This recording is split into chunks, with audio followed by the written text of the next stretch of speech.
सतरी आम कालिया साधक लीला बड़ विचित्र माया देवों भी अगोचर। आज हूँ तिथि षष्ठी हेले श्रीक्षेत्र पालित हुए हेरा पंचमी। रोहिणी हरण एकादशी लक्ष्मी माँ को करिले विवाह।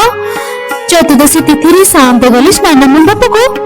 स्नान पर ज्वर पीड़ित हुए अणसर रही अणसर सुस्थ हुए रथ को आसिले। हेले नवविवाहित पत्नी को पाशरी गले। भाई भौणी को साथी धरी गुंडीचा मंदिर गले। लक्ष्मी को चाउल सागर ताला दे आसिले। बोधरे आम लक्ष्मी सान्ताणी चर्चित हुई विमान रे गुंडीचा मंदिर को करिले गमन।